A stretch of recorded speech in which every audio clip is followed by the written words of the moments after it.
Good evening to all and welcome to the session, the Hindu Editorial Analysis for Proficiency in English. Today's editorial is all about the powers of a governor within the constitutional framework, and it belongs to polity. That way, it is an important editorial. Besides, there are a lot of words you can learn.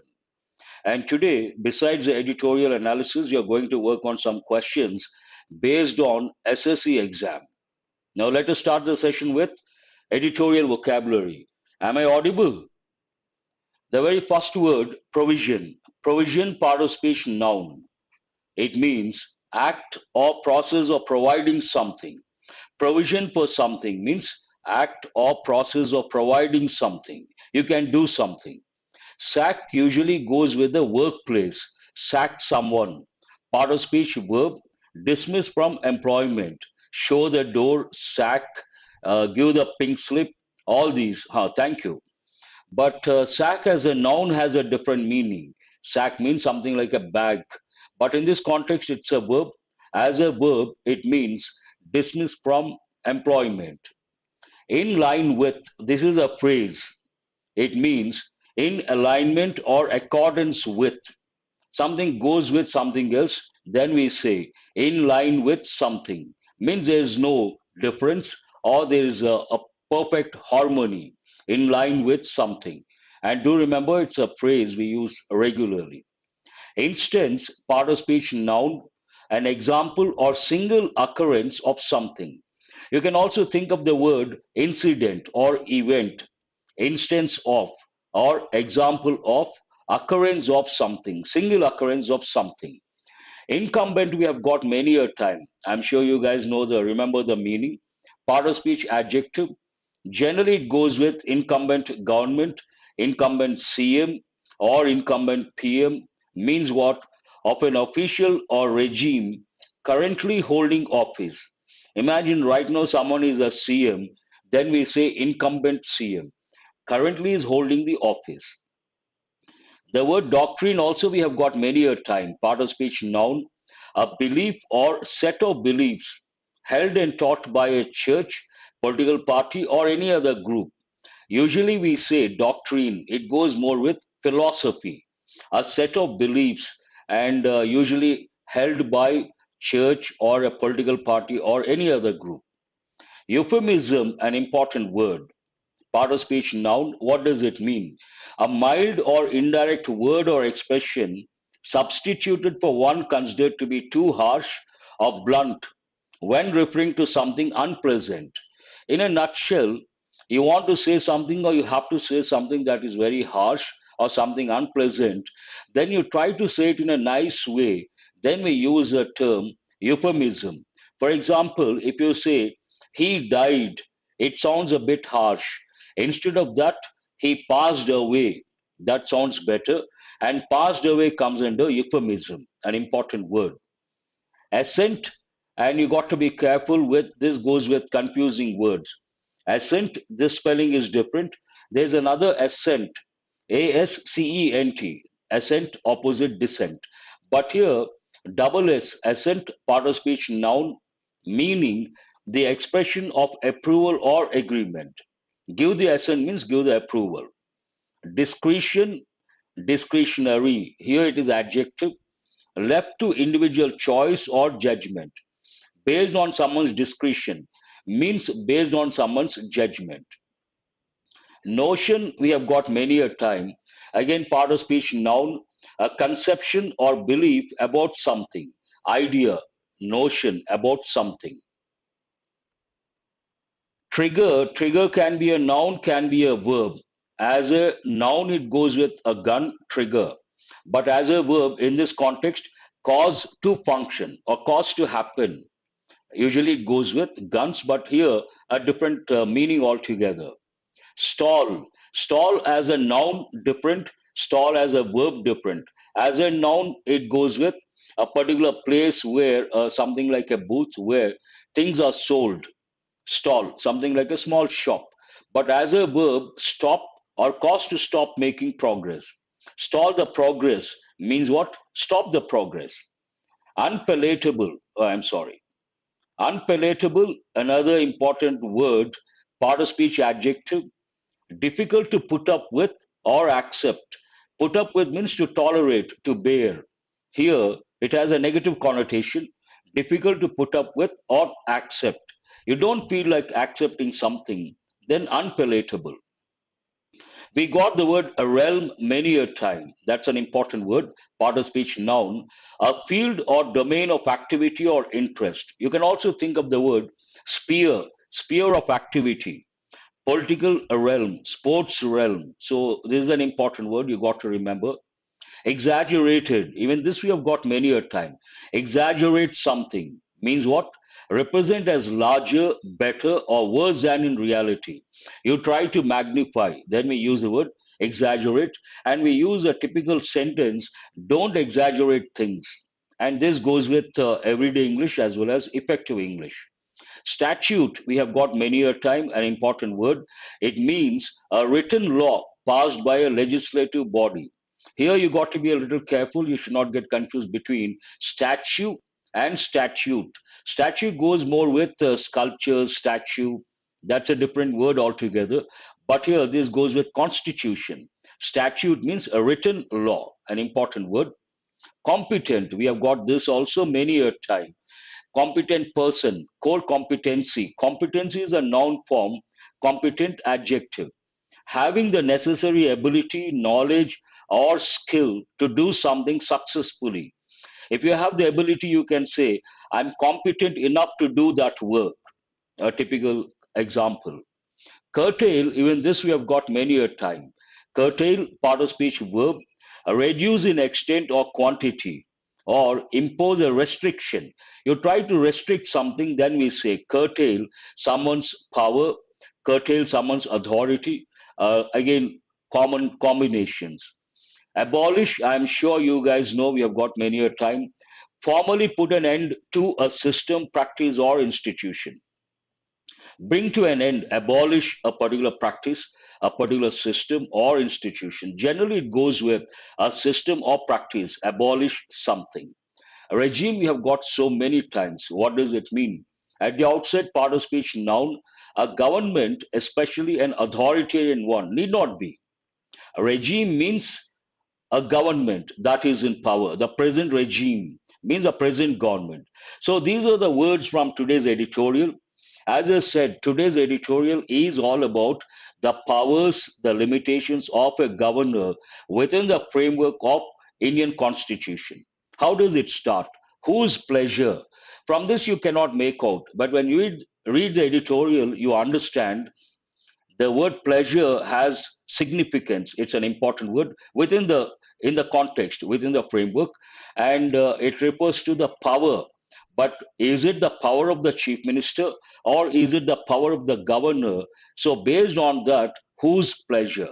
Still you can't make out. You have to read the next sentence. The constitution has no provision for a governor to sack ministers. This talks about the main idea of the editorial, and based on a particular incident, the Constitution has no provision. There's one important word over here, provision. Act or process of providing something means that is not there in the Constitution. What is not there in the Constitution? The governor does not have the power to sack ministers. The Constitution has no provision for a governor to sack ministers. And there's one important word over here, sack. Sack as a noun, a different meaning altogether. It goes with everyday English. But here it comes under effective English. Sack means remove from employment, remove from a particular position. So, in a nutshell, this editorial is all about the powers of the governor within the framework of Indian Constitution. And it says, based on the Constitution, governor does not have the power to sack ministers.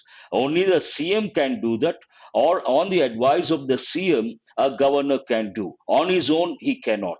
This is all about this editorial. Now, let us go to what exactly happened and what could be the trigger to write this editorial or the stimulus to write this editorial. Kerala Governor Arif Mohammed Khan's indirect threat that he can independently dismiss ministers is neither in keeping with the dignity of his office, that means the post of governor, nor in line with the constitution. As I said, It begins with the same idea, the main idea. Kerala Governor Arif Mohammed Khan's indirect threat.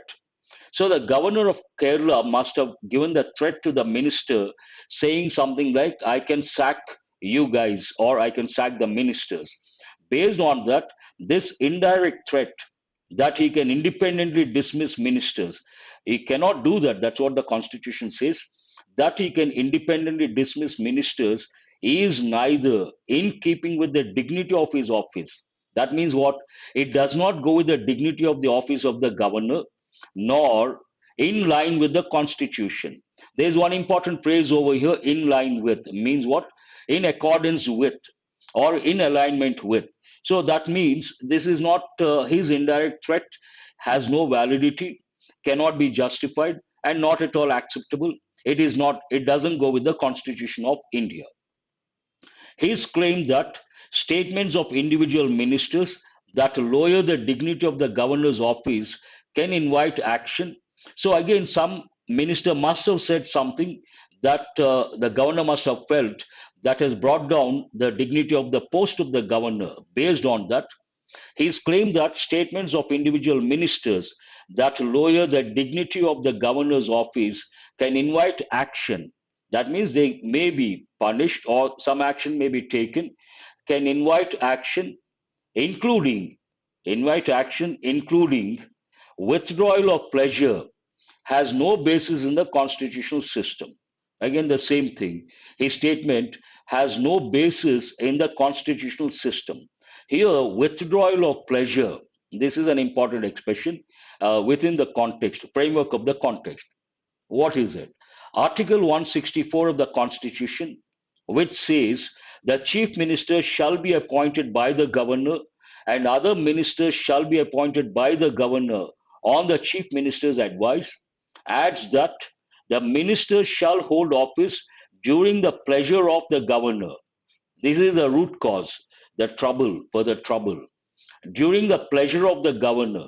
If you take literally this particular phrase, it means the ministers shall hold office as long as a governor decides in the same manner, or if the governor decides to sack the ministers, he or she can sack the ministers. But it is not, you cannot take the literal meaning. That's what the editorial says. The pleasure of the governor here means based on the constitution, the pleasure of the CM, based on the pleasure of the CM and based on his advice, the governor can remove the ministers. He or she cannot do that directly. That's what the sentence means. Now, the editorial talks about or refers to what happened in the past, not individual ministers, but to the entire government. There have been instances, there's another new word, an example or single occurrence of something. In this context, examples. There have been instances of governors dismissing chief ministers, but those were related to constitutional situations in which the legislative majority of the incumbent ministry was in doubt. The governor can dismiss the chief minister and the government in power or the present incumbent regime, but that is based on, it is within the constitutional provisions and based on the legislative majority. If that majority is in doubt, the governor can dismiss the chief minister and also the current regime. That is legally acceptable, constitutionally valid. It is also now judicially determined that the question of majority, whether the ruling party has a majority or not, one can decide only on the floor. And this has been established judicially. It is also now judicially determined that the question of majority can be answered only on the floor of the legislature through a confidence vote. Now, there is an established procedure based on and determined judicially. What is that? The majority of the incumbent government can be decided on the floor of the legislature. How? Through a confidence vote. That is the only way one can decide.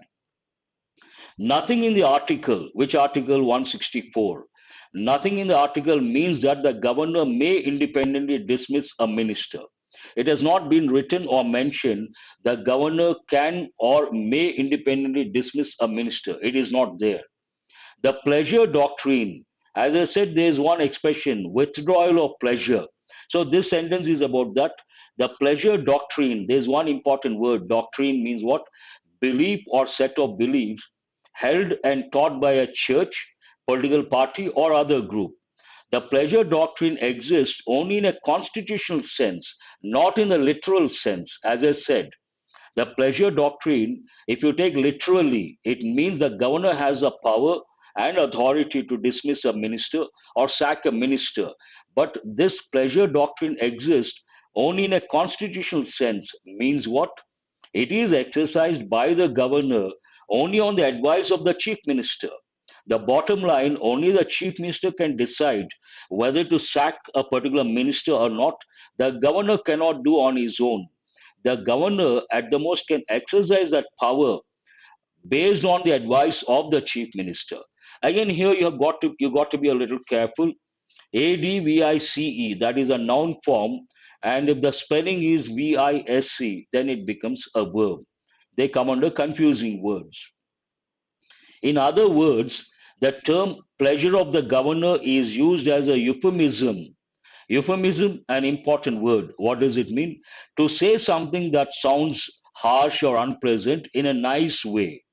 In other words, the term pleasure of the governor is used as a euphemism to refer to the chief minister's power to drop a minister from the council of ministers. So ultimately, the power rests with the chief minister, not with the governor. And that is the bottom line. The context for this particular, now the second part of the editorial, why this has come into the limelight, why this discussion, why this editorial, something must have happened in the recent past. The context for this particular confrontation, I should have brought it in red, means what? Face someone, uh, come face to face with someone, usually hostile situation, in a hostile situation, not friendly, hostile situation. Confrontation. The context for this particular confrontation appears to be the governor's reluctance to grant assent. Another word, assent, means what? Approval. To the Kerala University Laws Amendment Bill 2022. So this is the actual reason, the context for this particular confrontation. And this word, again, you have to recollect something important from the exam point of view. That goes with redundancy. A lot of people say direct confrontation. That is not correct. Confrontation is always direct. We cannot say direct confrontation. We should not use the word direct before confrontation. Appears to be the governor's reluctance, not willing to do something, to grant assent, to grant approval to the Kerala University Laws Amendment Bill 2022. Because he was reluctant to give the assent, based on that, Higher Education Minister R. Bindu's remark that the governor should return the bill for reconsideration instead of withholding his approval indefinitely was a possible trigger for his comment. So it could be the possible trigger. It is based on the remarks or the statement of Education Minister, Higher Education Minister R. Bindu's remark that the governor should return the bill for reconsideration instead of withholding his approval indefinitely was a possible trigger for his comment. While governors may differ, means they may not agree with the contents of a bill and may exercise the available constitutional options, they should not use their powers to stall legislation unpalatable to them.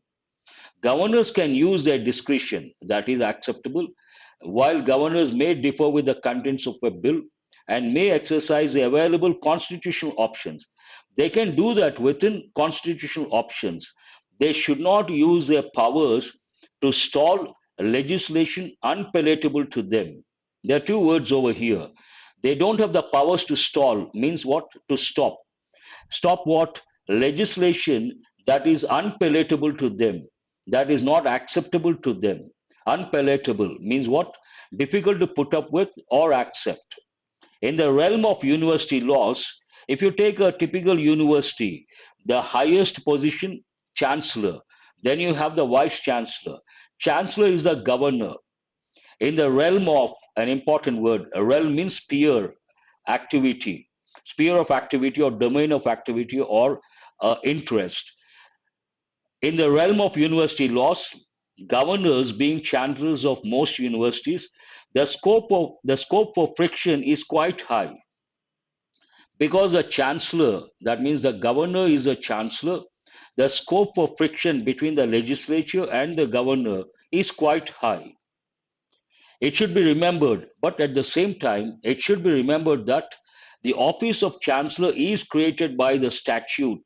Statute means a written law that establishes a university, and the legislature is equally competent to curtail the chancellor's powers or even abolish the system of having the governor as chancellor. So this is something very important. One has to remember that the office of chancellor is created by the statute, means what, written law that establishes a university. And this also, and the legislature is equally competent. Competent means to have the ability or power. Legislature is equally competent to curtail or restrict the chancellor's powers. They have the ultimate authority, or even abolish the system of having the governor as chancellor. They can also bring an end to the system of having the governor as chancellor. Even the M.M. Punchi Commission, which reviewed center-state relations, recommended that governors should not be burdened with the role of chancellors. Generally, when we talk about center-state relations, we talk about two commissions. One is Sarkaria Commission, the other one here, Punchi Commission. This also opined, it reviewed center-state relations and recommended that governors should not be burdened with the role of chancellors. It is time to implement this principle. It is time to implement this principle. Governors seem to have an exaggerated notion. There are two words over here. Governors seem to have an exaggerated notion. Exaggerate means magnify something. Notion, an idea or belief about something. About what? Of their own roles under the Constitution. They are expected to defend the Constitution and may use their powers to caution elected regimes against violating the Constitution, but this does not mean that they can use the absence of a time frame for decision making and the discretionary space given to them to function as a parallel power center. A lengthy sentence at the fag end of the editorial. And what does it mean? What is the role of a governor? They are supposed to defend the constitution. That is one thing. And in that process, they may use their powers to caution elected regimes. They can, at the most, caution the elected regimes against violating the constitution. They are like protectors of the constitution. But this does not mean that they can use the absence of a time frame for decision making. They cannot hold something for a long time, and the discretionary space, sometimes they can decide on their own, they can use their own discretion, and the discretionary space given to them to function as a parallel power center. They cannot function as a parallel power center. They have to, their role is only to defend the constitution and caution elected regimes. The actual powers goes or is always with the elected regime, the legislature. That one has to remember. That's all about today's editorial. Now let us go to questions based on this editorial related to comprehension, reading comprehension skill. The first one, as usual, what is this editorial about? What is not in line with the Constitution in the context of the editorial? What are the key words over here? In line with the Constitution. What has no basis in the constitutional system? If you take the Constitution or constitutional system, something has no basis. What is it? Again, try to, based on the keywords, navigate, locate, write the answer. In which sense does the pleasure doctrine exist? This is all about withdrawal of pleasure, the key word. So, in which sense does the pleasure doctrine exist? Does it exist in the literal sense or in the constitutional sense? You have to differentiate and write the answer. What is used as a euphemism? This is again important from the exam point of view. Here we have a word that begins with a vowel letter, but it has a consonantal sound. When a word begins with a consonantal letter or a consonantal sound, we have to use the indefinite article a, and here it is not a euphemism. And this is important from the exam point of view. What is used as a euphemism to refer to the chief minister's power to drop a minister from the council of ministers? Easy to answer, and this editorial is all about that. As I said, today's editorial is SSC special. I have brought about 15 questions, all based on grammar. To some extent, a few questions are based on vocabulary, error location, sentence improvement, and fillers. Please read the first one and try to spot the error. Hassan plays both cricket as well as billiards at the national level. So, where is the error? And all these questions go with SSC. And it doesn't mean that you don't come across these questions in bank exams. It is the same rule, but the way they ask, it could be a short sentence, it could be a lengthy sentence. You have to know the rule, then you can answer. Hassan plays. The sentence is in present tense. The subject is third person singular. So S or ES to be added to the verb. Nothing wrong. Hassan plays what? The moment you see the word both, you have to become alert and you have to recollect an important rule. What is that? The word both takes and. But common error, a lot of people say both as well as. This is not the right combination. Both cricket and billiards at the national level. So, what is the answer? Nothing wrong with A, nothing wrong with C, and you can't use a D. There is an error in the second part. Both and one combination. Now, let us go to question number 2. Pandit Hariprasad Chaurasia played a flute at the music conference in a small town. See, I don't know how you guys look at the questions. First, you have to get the answer, but after the session, you have to recollect related information, related rules, and that is being a smart learner. Where is the error? Pandit Hariprasad Chaurasia played a flute at the music conference in a small town. My only request, please mention the question number and the option. Then there won't be any confusion whatsoever. No one has responded question number 2. There is an error in the second part. Pandit Hariprasad Chaurasia played. Nothing wrong with this. A flute. Here, a flute. Flute is a musical instrument. This question is related to articles. Before a musical instrument, we have to use a definite article the.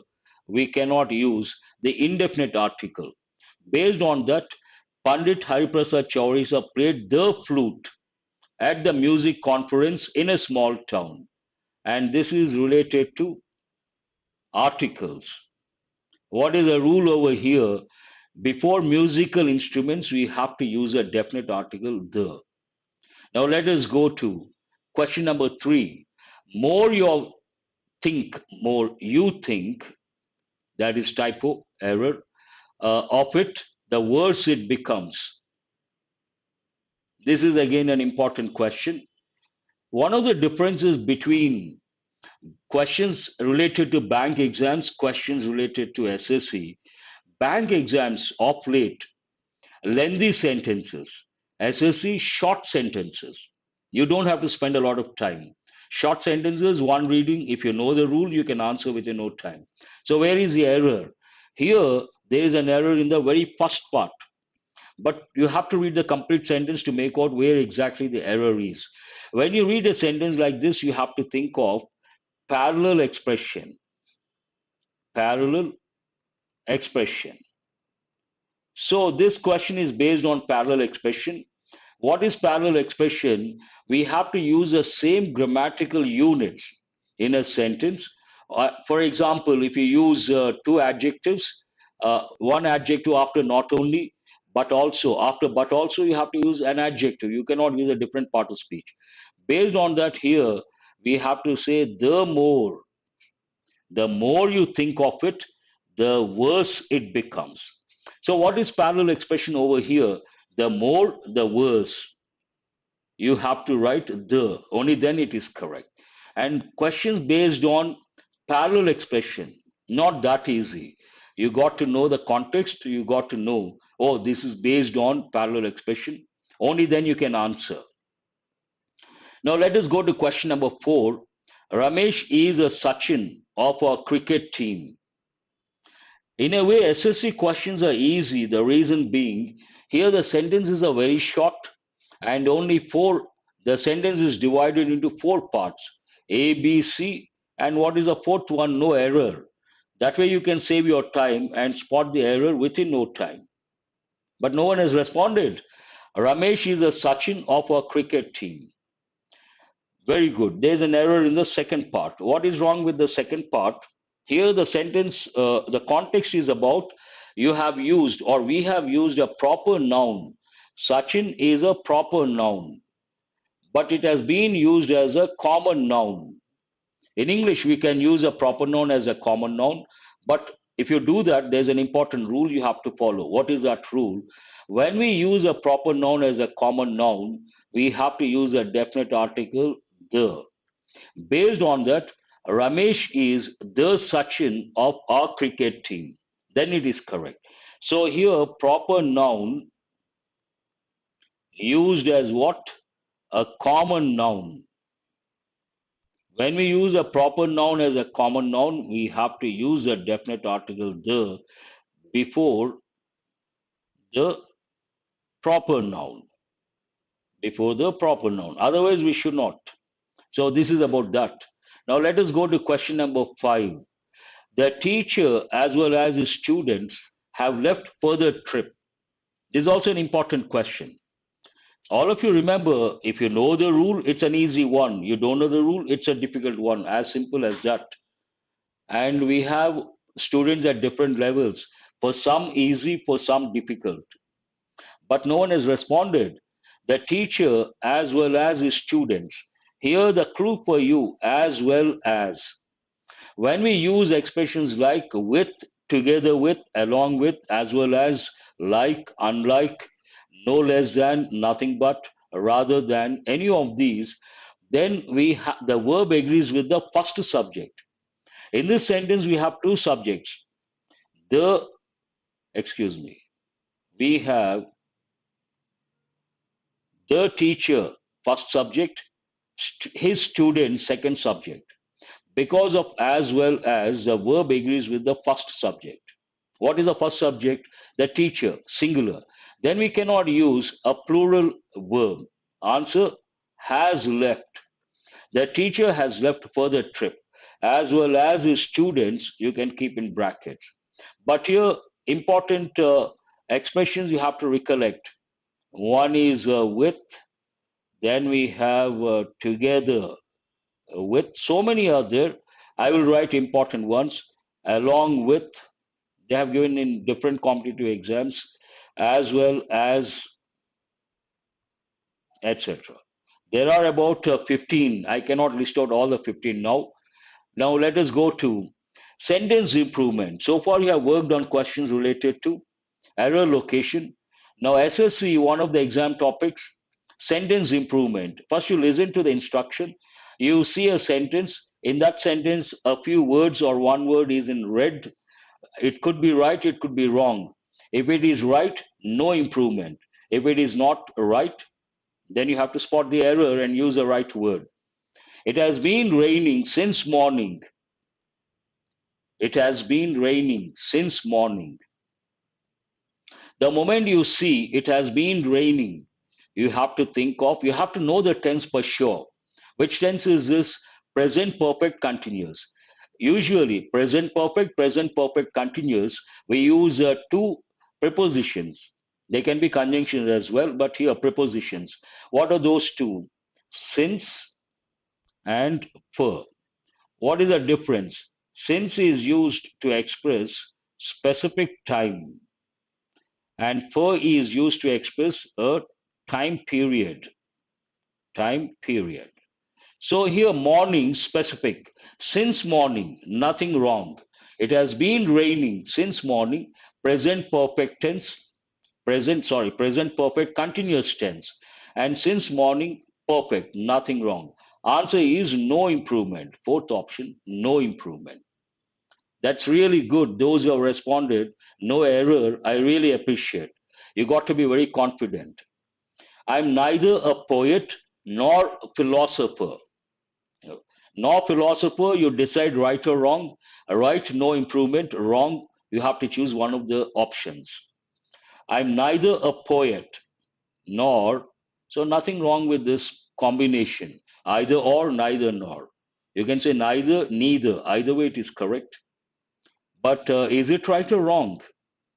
Here, neither a poet, and we have to say nor a philosopher. Based on that, this is not correct at the outset. Not philosopher, not correct. Nor the philosopher, you cannot say.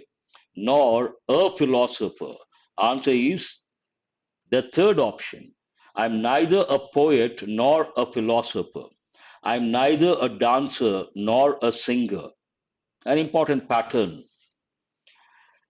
A very short sentence that really surprises, but do remember many of these questions are from previous year's papers. And SSC, you have to work on previous year's papers. One of the reasons about 60% questions are repeated. This doesn't go with bank exams. SSC usually 60% questions are repeated. He was hung for murder. There are certain verbs that come under confusing verbs. One of the verbs, hang. Hang can be a regular verb. Then what are the three forms? Present, past, past participle. It can also be an irregular verb. Then what are the three forms? Hang, hung, hung. If you wonder where to use hanged, where to use hung, hanged goes with persons and hung goes with things. Here we are talking about a person, he. Then we cannot use the irregular form. We have to use a regular form. Hang is not correct. Hanging, not correct. Here, answer is the second option. He was hanged. And this hanged is a past participle form. What is the reason? This sentence is in past tense, passive voice. Any sentence in passive voice, the verb should be in past participle form. Hanged to? No, no, hanged for murder. To murder is not correct. Who is that? No. Hanged for murder, for committing the crime. Now we have question number 9, an important one. He had hardly gone when his friend came. This is an important question, but again, if you know the rule, the pattern, one reading, you can get the answer. Whenever you come across words like hardly, scarcely, barely, no sooner, you have to think of two things. One, the combination. Second, the clause should be in interrogative form. Here, hardly takes the word when, nothing wrong. But this clause, it cannot be in affirmative. It has to be in interrogative. No, no, it is not correct. There is an error. Based on that, hardly he had gone. Again, affirmative, not correct. He had gone hardly. Affirmative, not correct. Hardly.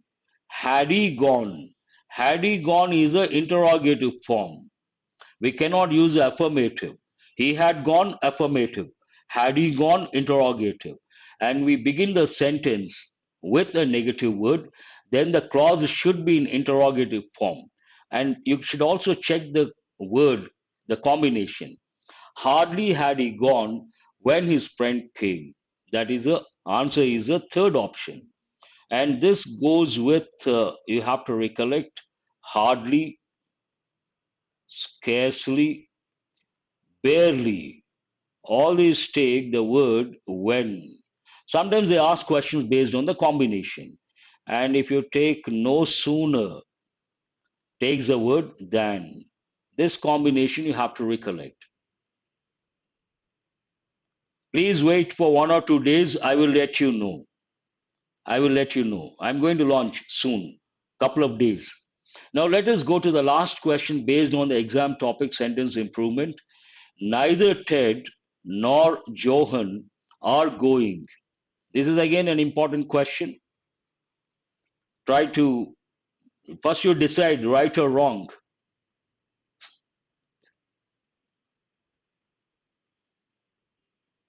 Yes, you can expect daily classes from now on, every day at 7 p.m., 7 or 7:30, but right now I have decided 7 p.m. Monday to Friday, no classes on Saturdays and Sundays. Sundays because they don't publish editorial. Saturday because of my priorities. Monday to Friday. Here, neither nor. That is one thing you have to focus on. And we have two singular nouns. When we use, what is the rule over here? When we use neither nor, either or to join two singular nouns, we have to use a singular verb. Based on that, plural verb, not correct. Is going. Answer is the third option. Now, all of you listen to me very carefully. There are two ways of looking at questions. Here, the typical way of looking at the question, or when you practice on a particular mock test or mini mock or whatever, you read the sentence, you look for the error, you get the answer, then you go to the next one. In my opinion, that is sheer waste of time. What you have to do, based on the question, your priority, you have to get the answer. After getting the answer, you have to look at the question and ask yourself, based on this question, what can I recollect? Here, there are three rules you have to recollect if you are a smart learner. What is the first one? If we use either or neither nor to join two singular nouns, we have to use a singular verb. This is the first one. This question is based on that. Second rule, if we use either or neither nor to join a singular noun and a plural noun, we have to use a plural verb and we have to place a plural verb near the plural noun. The second rule. The third one, if we use either or neither nor to join pronouns, the verb agrees with the nearest pronoun. So all the three rules you have to recollect. That means you are a smart learner. Now let us go to the next exam topic. SSC, if you take, there are 13 exam topics. Of these 13 exam topics, 5 topics go with grammar, and 5 go with vocabulary, 3 go with reading comprehension skill. So fillers, it is like this topic, grammar knowledge and also vocabulary, both are required. It is University of Excellence. University, what is the first letter over here? A vowel letter, but it has a consonantal sound. Based on that, you have to say a university. Answer is the first one. Again, smart learning, after getting the answer, you have to recollect the important examples. Words that begin with a vowel letter but have a consonantal sound. So, what are the important examples from the exam point of view? European city, university, uniform, universal, rule, one eyed man, one eyed beggar. So, these examples you have to recollect. That way, what happens, you can consolidate your knowledge. That is the right way to work on questions. His words are hardly with that screaming and shouting in the market. For what? Idioms, homophones. Idioms are different, homophones are different.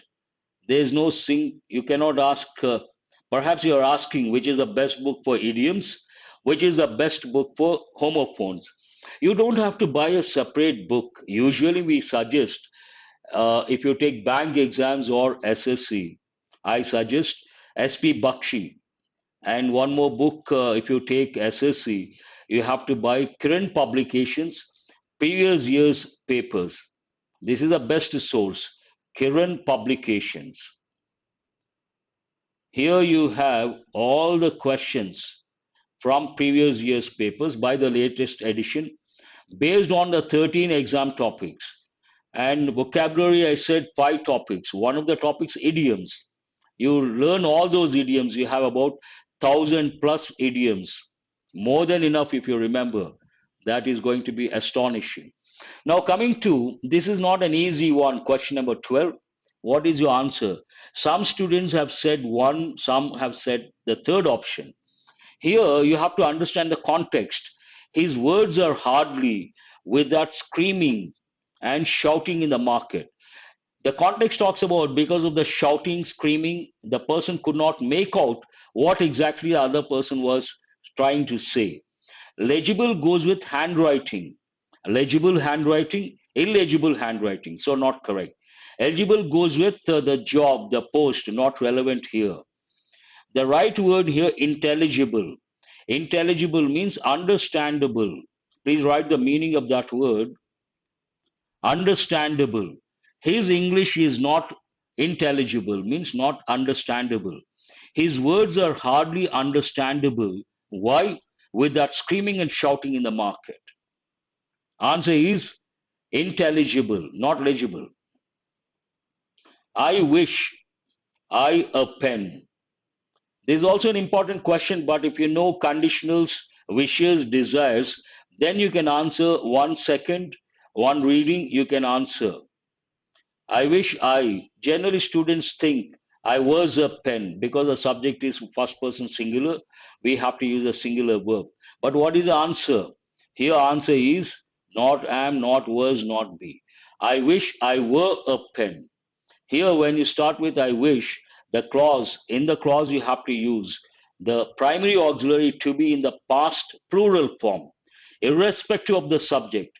Subject can be first person singular, first person plural, second person, third person singular, it does not matter.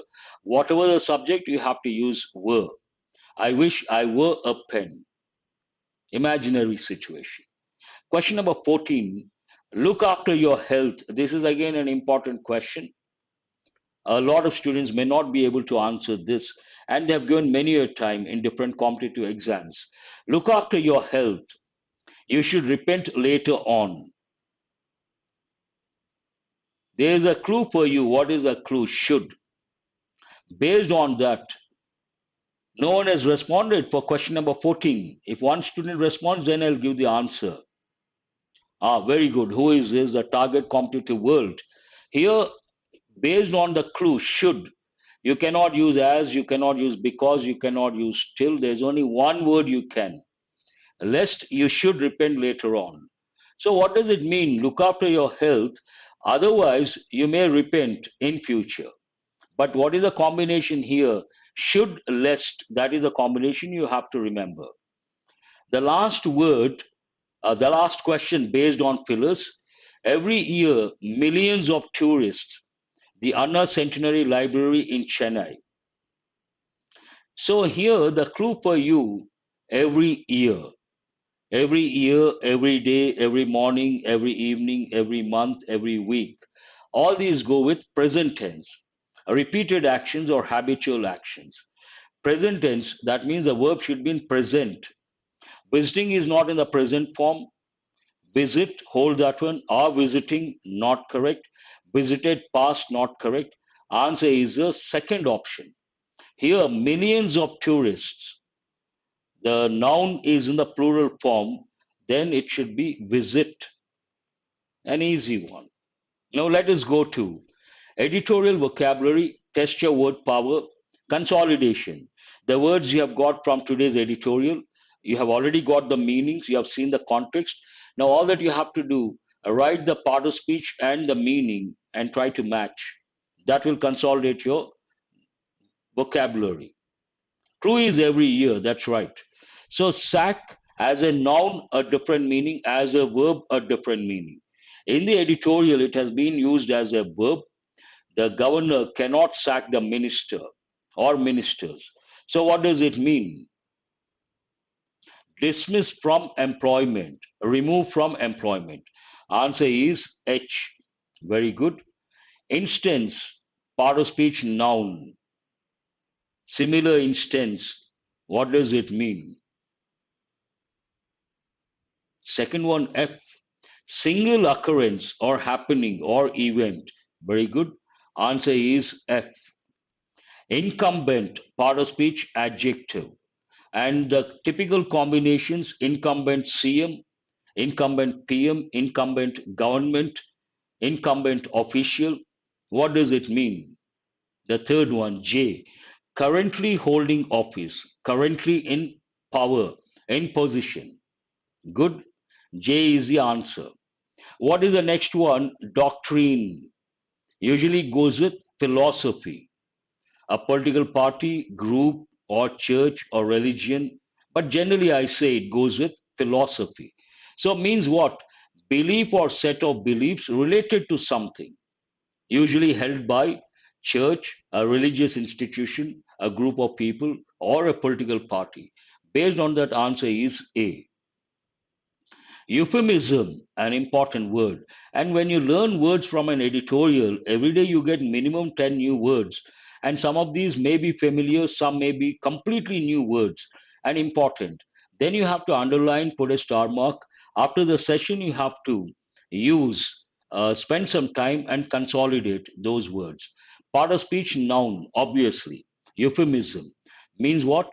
Mild expression substituted for one that is harsh or unpleasant. C is the answer. Assent, an important word in the sense it goes with confusing words. Assent, double S is different, SC is different. Assent, part of speech, he has given his assent. Noun means what? Answer for the sixth one, G. Expression of approval or agreement. Perfect. Notion, part of speech, noun. Notion is also an important word. Means what?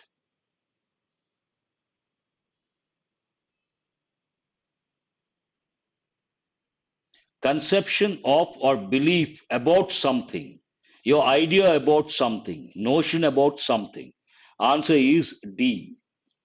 Stall, it could be a noun. Tea stall, that's a different meaning altogether. But as a verb, based on the editorial, stall something, stall progress, stall growth means what? Stop or cause to stop. Answer is B. A realm, how do you pronounce it? A realm, an important word, part of speech, noun. It means a particular field of activity or interest, specific field of activity or interest.